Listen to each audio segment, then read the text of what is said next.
All right, so I am sitting here with my very good friend. I call him my little brother, Brian. How are you? I'm doing good. How are you? Good. So we today are going to talk about mental health. And Bubba is a hip hop artist. Bubba is his stage name. And that's normally what I call him. So I have to think about calling him Brian. And I said, yeah, let's talk about your music. And he said, yeah, I'll talk about mental health too. And I said, okay, let's do that. So that's where we're going to start. And this is really important to you. Why? I feel like mental health, especially for men, is not a topic that is heavily talked about. I think um, men are always told to kind of you need to be strong, and if you talk about your mental health, they're like, oh, you're a bitch or whatever it might be. So I definitely think it's a big thing for a lot of men because when they don't talk about it, um, tends to get worse and worse, and they try to hold it in because they're looked down upon. So I think kind of bring it out to the forefront and letting everyone know, like, men do go through mental health issues. It's not just a female oriented scenario. Yeah, absolutely. And so when did you start feeling like your mental health was suffering? When did you recognize like, oh, yeah, maybe I should do something about this? I think when it finally clicked, probably about 4 years ago, maybe. Around COVID when it started?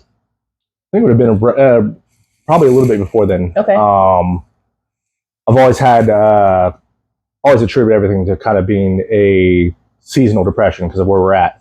And then started feeling like, okay, like it's not just a seasonal depression type thing. My early adulthood, I started getting anxiety, used to smoke weed and didn't realize that was kind of something that was triggering my anxiety. And I would end up getting like full blown panic attacks. And so I was like, you know what, I need to figure out what's going on. So stemmed from that, what I thought it was what it's from. So then I quit smoking and realized, okay, I'm not getting panic attacks anymore. So those kind of went away for a while.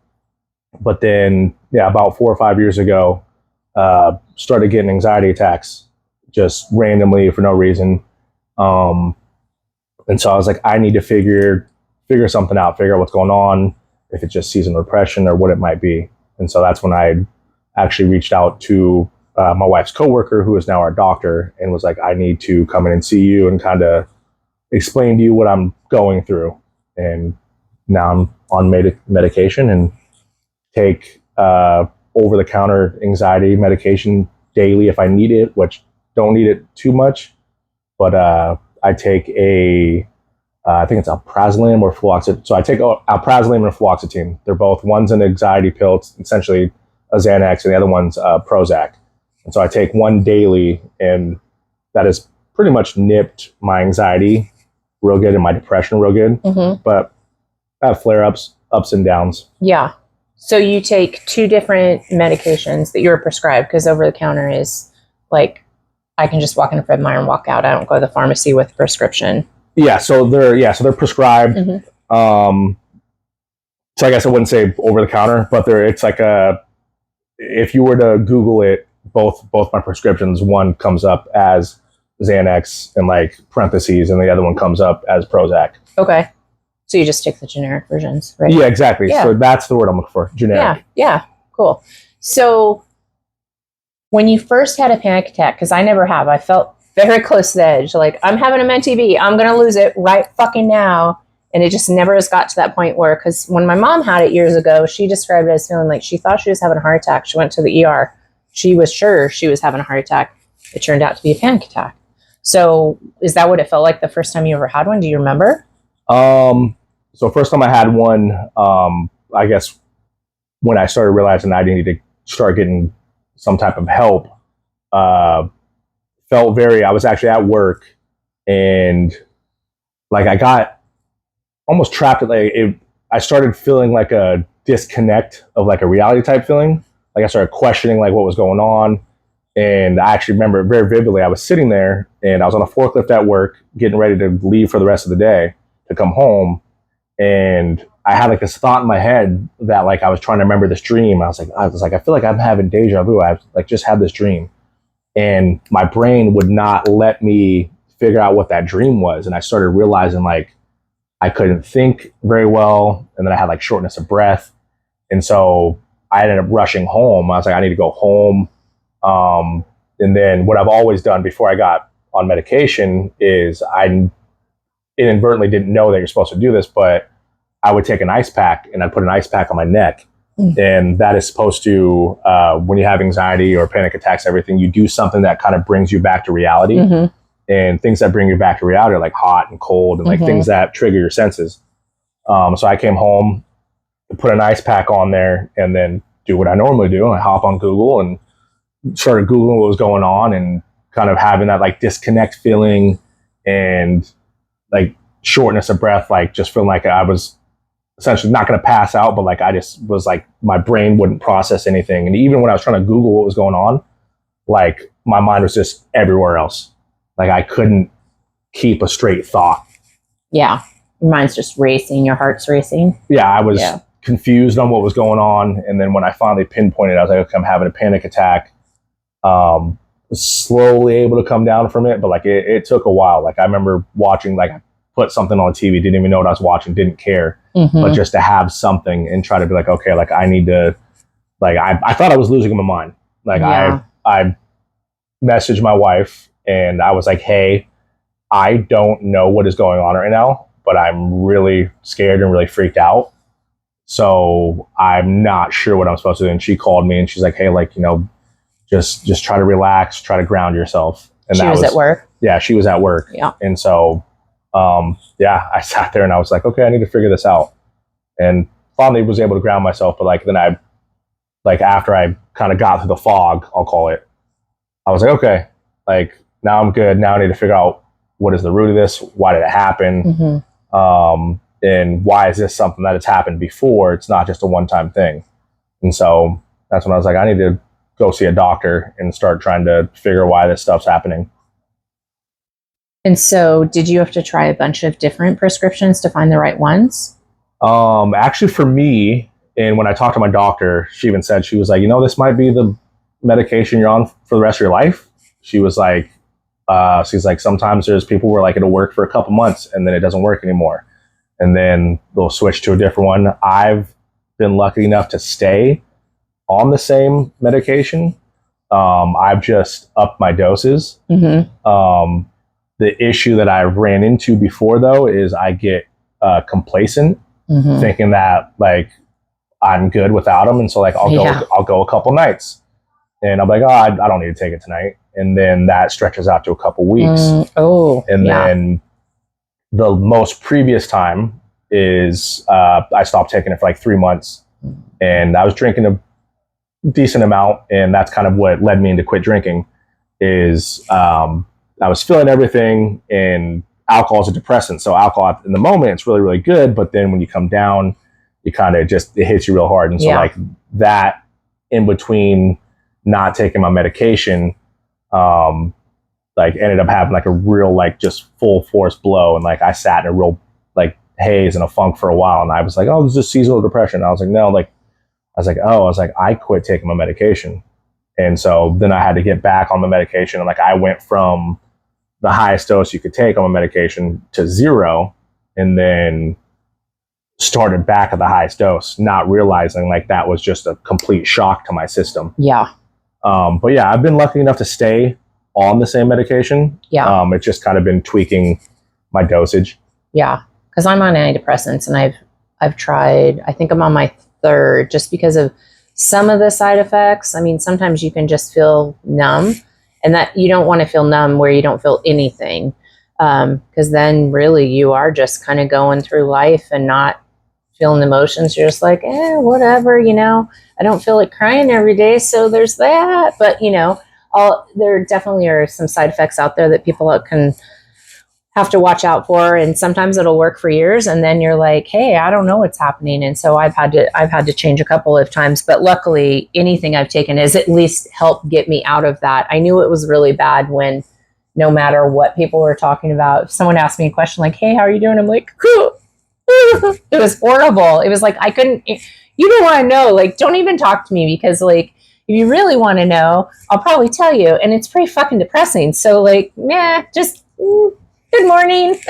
Yeah. That'll do it, and then I don't want to be, I have so many emotions, and I am an emotional person. I'm very passionate about things, and I don't want to just feel numb, but at the same time, like stop whatever is eating me up inside that just makes me want to cry all the time. And just, man, I'm a happy-go-lucky person. I don't want to be bummed all the time. I'm not a bummer of a person. So yeah, I didn't want, like, what? I don't want to, I'm not depressed. That sounds so clinical to me. And that's the other thing is, like, having to get on antidepressants, so many people are. When you actually start talking about yourself, and I was talking to one of my girlfriends recently, and she's like, "Oh yeah, I'm on them too. I don't know where I'd be without them." And it was just, it's become such a normal thing because so many people have past traumas, have all these. Mine was a culmination of some really bad things happened in a short period of time, and it really just messed up my brain. So I have noticed, though, if I miss one dose,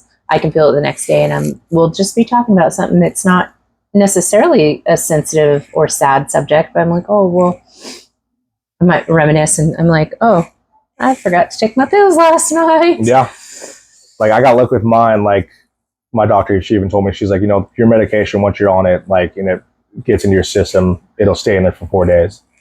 But yeah, I mean, like you're saying, I mean, there's a huge stigma, and I think once I started like openly letting people know, like, yeah, like I take antidepressants, they're like, oh, no way. And I think that's a lot of people don't realize that. I was like, I mean, like, even with you, like, you would never expect, like, on the outside looking in, no one would expect, like, oh, Tara takes antidepressants, but people don't see it because, I mean, no one's walking around with a flag and a sign saying, hey, like, look at me, I take antidepressants. And so I think there is that stigma where, like, people talk about it.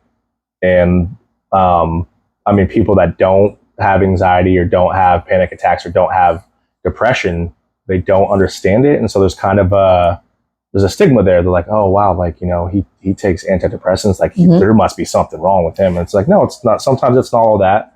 I mean, a lot of it, I mean, there's just trauma in people's lives, and it doesn't make you any less of a person. No.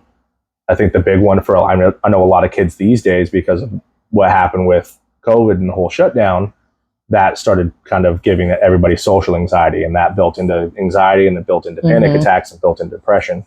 Absolutely. Yeah, I think there's just a huge stigma, and I think the more people talk about it, that's the big one. It's like, I was almost prideful and didn't want to seek help because I was like, oh, I can get through this on my own. Right. And that's because, I mean, as a man, that's kind of, you've always been taught, like, you're the man, you're fix it on your own. You're the man of the house. And, I mean, even my dad, when I first told him, he's like, oh, you don't need that. You take all this natural stuff and this. And I was like, trust me, I've tried all this stuff. Yeah. I've tried random things. Like, I didn't want to get on medication. And then once I got on it, I was like, this is such a relief. And like, it was just night and day once I finally built it into my system and was like, okay, like, I have a routine here. And before, it was waking up going, okay, when can I sleep now? Like, it was just waking up, and it's just like, all I wanted to do was sleep. Yeah. And you don't have to think when you're sleeping. Yeah. And like, I remember when I first went into the doctor and I was talking to her, and I was like, I kept telling her, I was like, I don't want you to think I'm crazy. Like, I don't want to sound crazy. And she was like, not going to think you're crazy. And then, like, I explained to her my symptoms and what was going on. And I was like, I feel like this almost disconnect and like almost questioning of reality. Like, I was very stuck in and I, even now, every once in a while, when I get back into that spot, and like, I explain it to people, I'm like, here's me, and the rest of the world is just revolving. I'm just stuck. And it's almost like, the movie Groundhog's Day. I wake up every single day. It's the same thing. And all I'm doing is just enough to get by, go to work, come home. But like, in my brain, it's just everything else is moving around me, and I'm just stuck where I'm at. Well, and it's so sad because so many people don't realize what their issue is because they've lived with it for so long. And I have a friend, she's a little bit older than me, and she has gone through some major, major shit. And her daughter died by suicide in her house, and she feels depressed. And I was like, are you taking anything? And she said, no, I'm not. And I'm like, like go to the doctor and talk to them about it, because maybe you don't have to be on it forever. Maybe you can get through them. I would rather not take them every day. I wish I didn't have to. It's another thing I have to remember with my ADHD life, but I'm so thankful that there's something out there that can help me, because I really was, even though I had so many joyful moments in my life, at a certain point, you're just going through the motions. And I don't want to be a person that just goes through the motions like, yep, this is what it is. Oh, okay. Yeah, this is, yeah, cool. We had a good time there, but like, I'm just going through. It's like, wow, I'm just living my life, and I'm on the backside. Like, I'm over 50. So moments matter. And why would you not want to just see if there's something that can help you? Because maybe they say, you know what, I go to a naturopath, and there are a lot of natural things that I can take, but she believes, based on the fact, one, that I was on a prescription antidepressant, and two, she thinks I need it. And so she did prescribe it, even though her first step, if I saw her first before I went to the other physician, she probably would have said, hey, let's try this. But because I was already on prescription antidepressant, she said, yeah. So she put me back on what I was on, and I was like, yeah, I don't, because I was off for a while. When I was off, it was not good. I mean, I was just, again, going back to crying all the time. And like, that's not me. That's not how I'm not a sad, mopey person. And everyone has those moments. But like, when you're living your life that way and you're like, God, work, ugh, all I want to do is either have so much fun so I can get out of this funk, or like, yeah, I just want to go to sleep. I just want to, if I just become antisocial, there's something definitely wrong. Yeah, well, it's one of those things, like, you could definitely, like you said, you could feel it. You're like, something ain't right here. Mm-hmm. Like I try to explain to people that don't have like depression. I was like, imagine like being in a room of like all your loved ones, all your friends, and your family, and feeling like you're alone. I was like, and that's what depression feels like. Depression feels like everyone else around you, like everyone that has ever loved you, your family, friends, all that stuff, having a great time, but you just feel like you're by yourself. Mm-hmm. I go, that is when you're in your deepest, darkest moments. That is what depression feels like, and that's not a good place to be, because then, I mean, like with me, like I like to hyper focus on things. So when my PTSD kicks in, I will find myself focusing on something, and then I will let that manifest, and I'll sit in that for a couple weeks. I'll sit there and be like, oh, like that bothered me, and then that'll bother me for a couple weeks. Just the one small thing, whatever it might be. And so I have to find myself going, okay, like, there's certain things, like random thoughts you might have. Like if you have an intrusive thought, like I get intrusive thoughts, and I'm like, I need to be like, okay, here's this thought. That was a weird thought, and let it go. Mm-hmm. Because what I used to do is like, oh, that was a really weird thought. We're going to sit here and we're going to think about that thought for the next 2 weeks, next Mm-hmm. month, next 2 months, Mm-hmm. until finally it's just like, oh, now it's just gone. And I think that was a really big step for me. And like a lot of the stuff, I know I probably shouldn't do, but I Google a lot of things, and that's how I kind of figure out certain stuff, because I mean, it's a lot cheaper to Dr. Google. It's a way more cheaper for me. So yeah, I find myself Googling stuff and going, okay, like what is this? And then that's how I found out I was having intrusive thoughts. And that paired with my PTSD made for a hell of a time. So intrusive thoughts, give me an example of what you mean, because that's pretty vague to me. So intrusive thoughts could be something as random as like, we're having a conversation. So you're having a conversation with just somebody, and you're like, oh, I wonder would be like, just punch them in the face. That's an intrusive thought. And it's just, you don't know why it's there. Mm-hmm. That'd be like, oh, that was a weird thought. Well, for me, if I have that thought, whether it's that or something like that, like, oh, I wonder what would happen if I just drove my car off the side of the road. I'll let that sit there, and then my brain will start to almost paint this story and be like, oh, well, you wouldn't do that. Mm-hmm. Well, hold on, you had that thought. Maybe you would do that. And then you start questioning your own sanity. And so then I would start questioning myself, going like, am I having issues? Is there something wrong? And like other things, like I start to, like like I'll attach myself to something. So if there's a similarity, so for instance, a person we knew that used to go to a bar that we go to all the time. Well, used to go to all the time. He ended up having really, really bad depression and mental illness, and ended up doing a school shooting. And I knew him very well, and we had talked before because I have OCD with numbers. And the last thing, like even now thinking about him, like we would have a conversation. He's like, "Oh, and like, you know, I have OCD as well."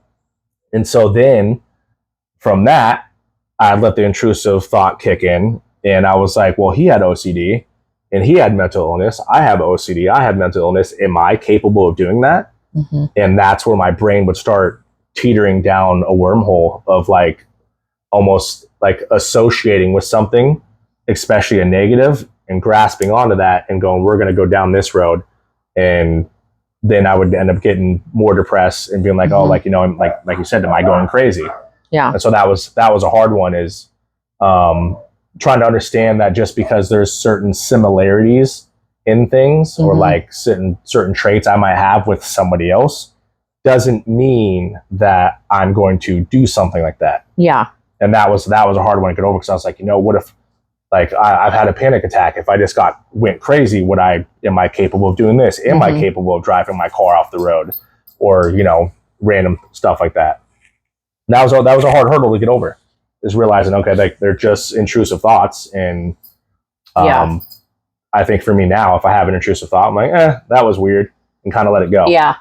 And so the antidepressant medicine has helped that a lot. Oh, for sure. It's definitely, I mean, that coupled with just, I think, being more grounded, being more vocal, especially with my wife, like when I'm having like weird thoughts or just not feeling right, talking about it. Yeah. Because I mean, that was when I first went and got help. That was the first thing. And she was like, my doctor, she was like, look, I'm going to get you on some medication. She was like, I also think maybe you should go talk to somebody, which I haven't done. But I'm lucky enough to have some really good coworkers that I talk to pretty much for the whole entire day. Because of my job, I'm able to be on the phone.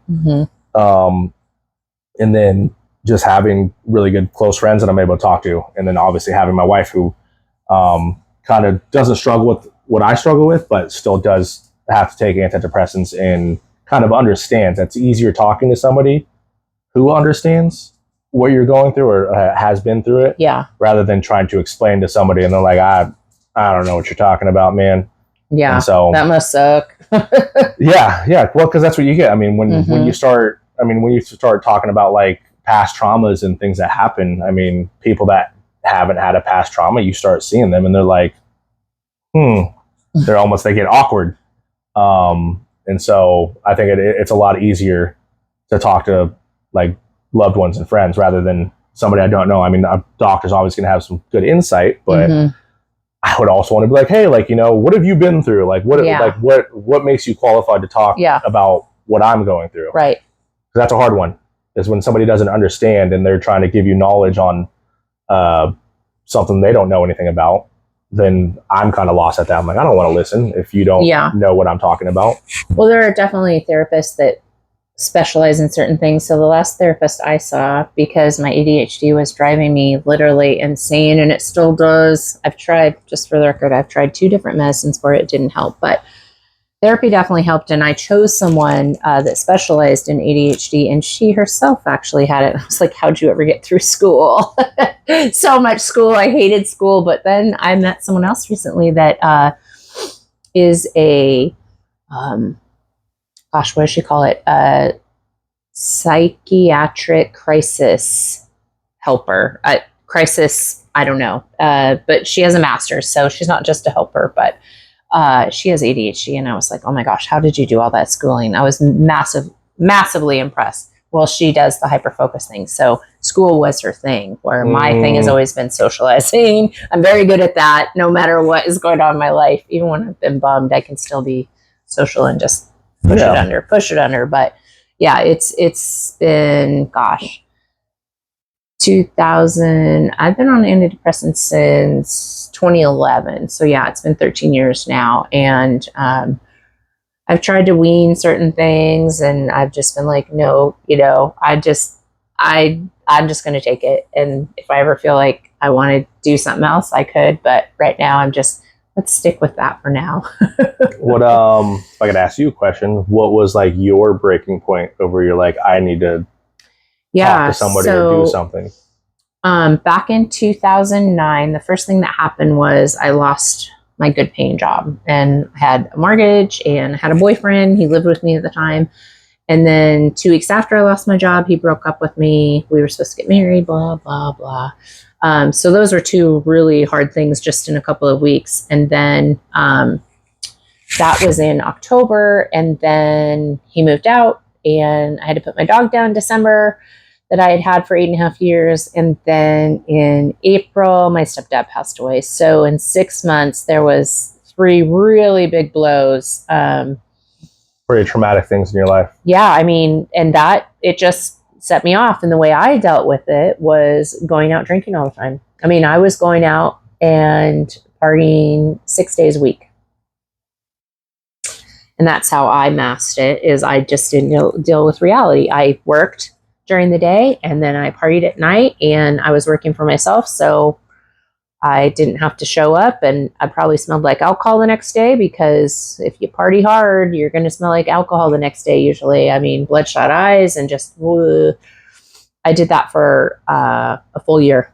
I went out 5 to 6 nights every single week because I was really bummed. I mean, I didn't think I had depression though. I just thought, that's what you thought made you happy. Yeah. You didn't realize it. I mean, yeah. I mean, depression, some people don't even realize they have it. And then they're like, oh, I have depression. Well, yeah, I was diagnosed with depression and ADHD within the same year. I mean, just very close, within months apart.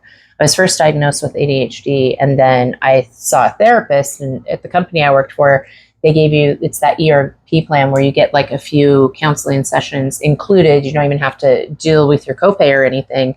And so I did that. And the first thing she said to me after talking to me once was, "Oh, I think you're bipolar."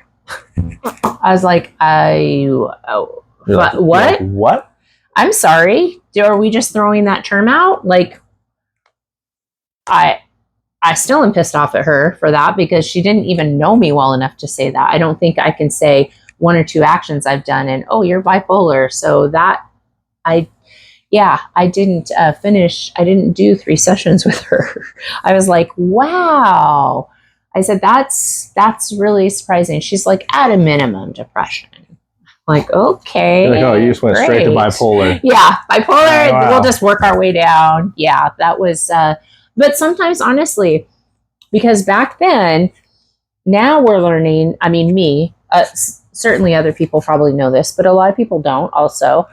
I don't think I'm highly educated on mental health, mental illness, and all of that, but there's a lot of degrees to bipolar. So you don't have to be like so hot and cold all the time, but there can be mood swings. And the thing is like, we all have mood swings sometimes, but obviously if it's a situation where there's extremes, which I pretty much live my life pretty even keel, unless someone messes with me or my friends or family. And then the bad side comes out. Yeah, before or after depression, right? But yeah, that's all normal.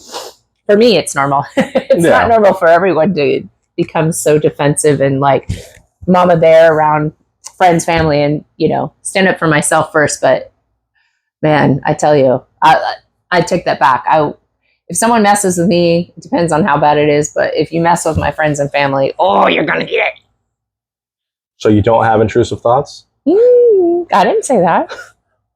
Intrusive thoughts right there, see? Mm-hmm. It's the devil trying to win. Oh, yeah. No, I mean, honestly, every time I fly in a plane, I imagine crashing. But I don't focus on it. I just think, yeah, we could crash. We're up here. It'd be no problem for another plane to just hit us. And what's funny is I'm not afraid to fly at all. I'm not afraid. I fly pretty regularly. But I just think like, oh, yeah. Like, and now we don't even have paper tickets usually. We just have our phones. I'm like, how will they identify my body? Yeah, you're like, is my ID going to be with me? Yeah, right. Is it going to burn up? So I do think about weird things like that, but it's usually there and gone. You might have to get your name tattooed on you. Like, that's weird. She got her name tattooed on her. Why would Like, she have her name? I fly a lot, I play a lot. and I have this unreal feeling. I need a fire safe around my neck with my documents. I have Just this a thin one. really, really unreal feeling that the plane might crash. Probably not going to happen, but just in case. They're going to know who I am. Because I've got a fireproof safe around my neck. Or waist. Like a fanny pack. Yeah, a fanny pack. With my social security number. Yeah, you know, all the phone numbers. Put my cell phone in there. Brian's number. Yep. Mm-hmm. Your mom's number. Yep. Just all the important contacts, just to be safe. I think we might have just stumbled on something. You know what? In an unreal moment. Whew, we better look into patenting this before we release this. So, hey, listen. Listen, Linda. Fire and waterproof. Small little necklace safe. Yeah. Oh, you could just have a QR code with all your data. Yeah, because internet now. Gosh, we're so smart. Social media and all that stuff. They can just like scan it and it's like, oh, look, here's Tara Tristad's Facebook. Yeah. Like, yep, that's her. Or what we think. I don't know. Yeah. Hopefully no one steals your necklace. Yeah, it'd have to be fireproof, waterproof, and theft proof. Like a combination code. Yeah. Or like a thumbprint. You got to thumbprint it to get it off. Boom. That way no one can take it. There's weird people out there that, you know, are still her identity. That'd be a good thing, though. I think it's a really good idea, actually. Gotta pin that and think about it later. So yes. Now, thinking about all the things we talked about so far, like, is there, if you were to give a message out to anyone listening, like, obviously you've emphasized it's important to seek help when you need it. But I think what is really important for people to hear, whether it's once, twice, 5 times, is being a male. I'll let you finish. Yeah. I think being a male, it's definitely, I think we're raised as we're supposed to be the backbone of strong. So, I mean, men don't want to show essentially like a sign of weakness. They don't want to seem that they're weak. And so I feel like a lot of men think that, oh, well, you know, if I seek help or if I'm talking to my friends or whatever, and hey, I'm depressed or I have this or that or whatever it might be, they feel like they might get shunned or get treated differently. And I think that's, I mean, if you look statistically, a lot of the like suicides from like depression, all that a lot of them are men. Like, don't quote me on that, but I'm pretty sure like a lot of them are men, because the men end up going through life undiagnosed, not realizing like, oh, I have depression, I have PTSD, I have whatever it might be. And so then it goes untreated and they end up hitting a breaking point and doing the inevitable. And it gets to a point to where, like for me, like especially with having a daughter now and everything, I was like, I have so much to live for, and I need to make sure that I'm the best dad and husband that I can possibly be. And if I'm sitting there and I realize there is a moment of weakness, I take that and I go, okay, what do I need to do from here? And I used to think like my depression was a weakness, and I'd be like, oh, well, you know, I'm going to bury it inside. I mean, for the longest time, that's what I would do. And then finally it would bubble over. It doesn't go away. You could keep trying to mask it, and eventually it's going to reach a point. So I'd say like any men that are out there, like if you're struggling, I mean, if you don't want to go seek help with a doctor, at least like talk to your loved ones, talk to your wife, your girlfriend, boyfriend, whatever you have, mom, dad, like siblings, to say, hey, like, you know, this is what's going on. I don't know what it is. I don't know if I'm just having anxiety or panic attacks or depression, but I mean, getting it out there and at least talking to somebody, you're going to be surprised with how many people actually are going through the same thing you're going through, because that was my biggest fear, is opening up. And especially the first time I went to my doctor, like I said, the first thing I said was, please don't think I'm crazy. Like I thought for sure, like I was going to open up to her and she was going to be like, we're going to put this guy in a straitjacket. Yeah, schizophrenic definitely like, needs to go get checked in somewhere.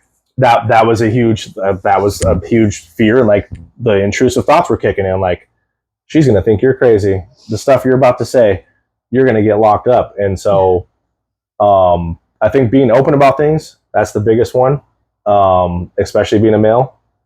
And don't think that it's weak to show emotion or have an emotion. Like it's not a weakness, and I'm thankful every day that I actually went and like sought out help and saw a doctor and was like, you know what, I need to get on medication. And just like you said, I would love to not have to be in medication, but it's probably what my life's going to be, and I'm fine with that if I'm able to function and, like I said, be the best possible father and husband I can be. That's, at the end of the day, that's all that matters to me. And yeah. Yeah. And I would say, like, even if, regardless, male or female, if you don't want to talk to anyone about it, just go to the doctor. Just go to the doctor. It can be your regular doctor. You know what? There's nothing you're going to tell them they haven't heard about or studied about. I guarantee it. And as I started talking to friends, I was like, wow, a lot of people are taking medicine to help them. If it's anti-anxiety, antidepressants, I met someone that was bipolar. I would have never thought that. I haven't. She's an online friend, so I haven't met her face to face. But just in all the conversations we've had, I never was like, wow, she's really hot and cold. Not at all. She just actually said, oh, I'm bipolar, so some of these things happen. I was like, oh, okay. It's becoming more of a normalcy. And I think, honestly, the more we talk about it, the more accepting we can all be about it, because you may not need to be on medicine, but talk to your doctor. They're the professionals. I mean, absolutely reach out when you're feeling dark and down. And if it's not going away after a couple of days, and I'm not saying you go through something major, it's just going to disappear, like grief and things like that. But, reach out, get help. It could save your life. It can save your family's life too, because you're the one that counts. You got to, I sign off every time, I try to anyways, to say, take care of yourself first, so that you can take care of others. Because if you aren't in the best place you can be, and you may think you're in the best place, you think, there's nothing that can be done. Well, that's just not true if you haven't sought help. So, take care of yourselves, because you're really important. There's only one of you. Yeah. I think the biggest one is check on your loved ones, because it tends to be the person you least expect. Mm-hmm. No one, I mean, especially with me, like with my music, I've had people reach out, like when they found out I was taking medication, they're like, wait a second, like, you have depression? Yeah. And I was like, oh yeah, like I have pretty bad depression. Like I've my lowest moments, I've been very, very vulnerable. And I think it's like I told you, I would have never known you were on antidepressants. And it's because it tends to be the people that you least expect. I think for me, for the longest time, I would mask it with being, I've always been, and I still am, I'm the shoulder. When somebody has issues or when they're upset, I mean, even with my family, when stuff's going on in the family, I'm the one they call. And it's a huge burden to carry, and they might not realize it at the moment, but it's like at the same time, when you're dealing with all your own stuff, and then you're also the shoulder to cry on, the ear that needs to listen, sometimes it's nice to not be the shoulder. Yeah. And that's what people don't realize. Like, it might not be the person you expect. You might see that person and they're just happy, laughing, smiling all the time. Check on those people. Make sure they're really good. Because I mean, like I said, no one ever would have suspected that I have depression, and it's pretty bad. But for the most part, I'm super happy and chill, and I've always been the ear and the shoulder, and I still am now. And I would gladly do it. But just check on your people. Yeah. Anything else you want to talk about? Thanks for doing this. Yeah, of course. I love you, brother. I love you too. Okay, guys, take care of yourself so you can take care of others. And F the guy that made her this way. You're a dick for leaving her. And but also greatest thing that ever happened, because this is what you're missing out on. And if you ever try to come back in her life, me and B squared. I wouldn't give that guy freaking. Oh yeah. You intrusive thoughts will go away. Okay, you guys, take care of yourselves. Bye.